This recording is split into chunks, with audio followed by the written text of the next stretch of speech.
Right now, as you listen to this, there is a catastrophe playing in your mind. It has a full cast, multiple acts. You are directing it, financing it, staring in it. And here is what you need to understand. None of it is real, but you will destroy yourself for it anyway. Let me tell you about a man I met in Siberia. He had survived 3 winters that should have killed him. When I asked him what he feared most, he said, "Nothing anymore. The things I feared never came. The things that nearly killed me, I never saw them coming." This is the architecture of human misery. You are not worried about reality. You are worried about the 27 different versions of reality you have constructed in the prison of your skull. You are running simulations like a broken computer that cannot stop calculating the trajectory of a bullet that was never fired. Your grandfather did not worry this way. He could not afford to. He had real wolves, real hunger.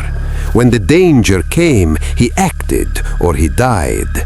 There was a clarity in that, a terrible, clean clarity. But you have eliminated almost all danger from your life, and your mind, that ancient, savage instrument, cannot accept peace. So it manufactures the wolves. It breeds them in captivity, and you feed them with your attention until they are large enough to devour you. The tragedy is this: you are using a survival mechanism designed for acute danger to process chronic nothing. It's like using a fire extinguisher to brush your teeth. Violent, inappropriate, and you're wondering why your mouth is bleeding. Here is something that will make you uncomfortable. The future does not exist. It has never existed. It is a grammatical construct, a linguistic hallucination. And yet you have taken up residence there.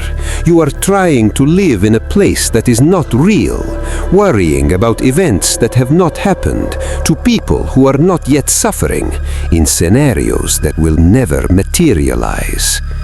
The Buddhists have a teaching: suffering is wanting things to be different than they are. But you have achieved something even more absurd than that. You are suffering because you want the future to be different than it might be. You are in pain over a hypothetical. Do you see the madness in this? The exquisite madness. I once filmed the man who had been told he had 6 months to live. He had an inoperable tumor.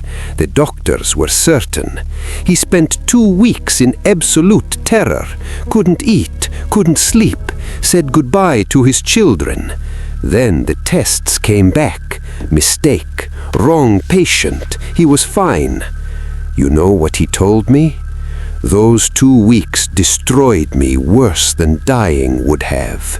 His body had been healthy, his future had been open, but his mind had already attended the funeral. The tumor was imaginary, the suffering was real. This is what you do every single day. You attend funerals for people who are still breathing. You grieve losses that haven't occurred. You are a mourner at a cemetery of ghosts. Now we arrive at the part you will not want to hear. Your worrying makes you feel important. There, I have said it.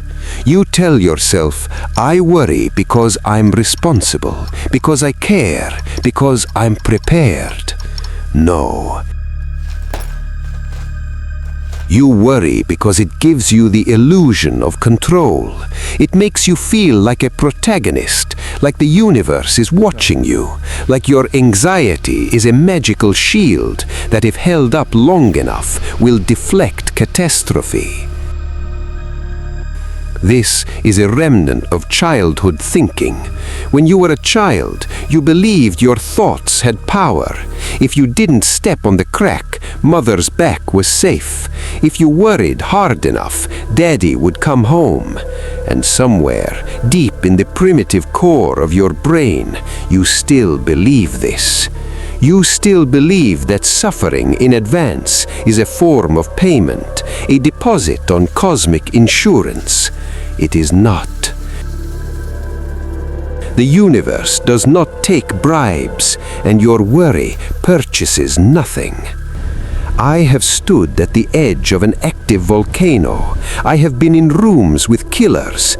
I have watched men pull a steamship over a mountain because they were possessed by a vision that made no sense. And I will tell you what I learned. The catastrophe does not care about your preparation. It arrives with the casual indifference of weather.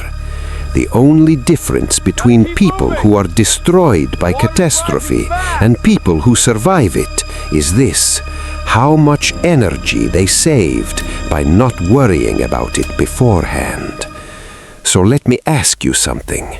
What were you worried about 5 years ago? Be specific. Go ahead. Try to remember. You cannot, can you? It's gone, dissolved, like snow in summer. It consumed you then, consumed you, and now you cannot even recall its name. Here is the calculation. If 90% of what you worried about never happened, and you cannot remember the other 10%, then you have spent the majority of your life in a horror film of your own creation, with no audience and no purpose. You are the director, the actor, and the only viewer of a catastrophe that exists nowhere but in the electrical storm of your nervous system.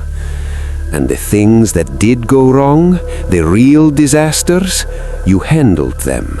You are still here. The divorce happened and you survived it. The rejection came and you moved forward. The diagnosis was real and you faced it. Not one of them was improved by your advanced suffering. Not one. So, what do? You cannot stop the mind. The mind is a machine, and machines do what they were built to do. Yours was built to scan for danger in an environment where danger was constant and immediate. But you can stop believing the mind. When the worry comes, and it will come, it always comes, you look at it the way a biologist looks at a specimen. You say, there it is again, the worry mechanism, doing its ancient, outdated work.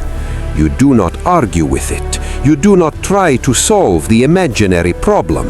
You simply observe it until it passes, because it will pass. Everything passes. The wolf will come, or it will not come. Your preparation is action, not anxiety. Your responsibility is to the present, not the phantom future. And your life, your real life, the one happening now, in this moment, is being traded away for a fiction you are too intelligent to believe and too afraid to abandon. Stop funding the disaster film. Walk out of the theater. The screen was always empty. The only thing you ever had to fear was the life you didn't live because you were too busy rehearsing catastrophe.